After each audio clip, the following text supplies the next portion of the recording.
Caught on camera, crews rescue a building inspector seen clinging to the roof of a St. Louis home.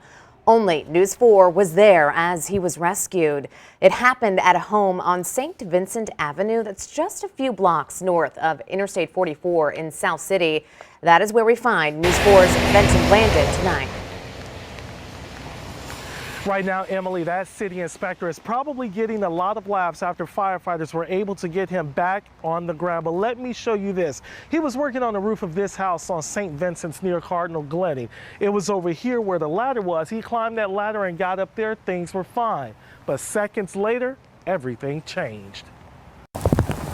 In the pelting rain, Mark Goodman was hanging. When I heard thunder and I heard lightning crackling above me, that was eerie. The city inspector had just made it on top of the roof, tied the bungee cord for safety, and talked with the spotter on the ground. Then the wind blew in, the bungee broke, and my help couldn't get the ladder back up by himself.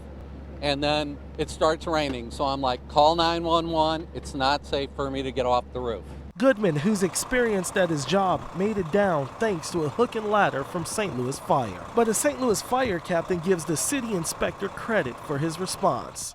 You know, he was braced or wedged up, kind of like in a pocket, you know, between the roof and the chimney. So even with the high winds and the slick roof, he did a good job of keeping himself as safe as he could be. But it wasn't windy yet. I could see it off in the distance, so I figured I only need to be up here for a minute or two at the most.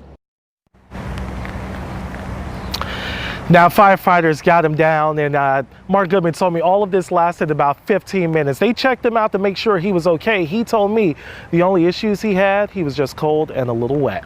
Reporting live in South City, Benson Blandon, News 4.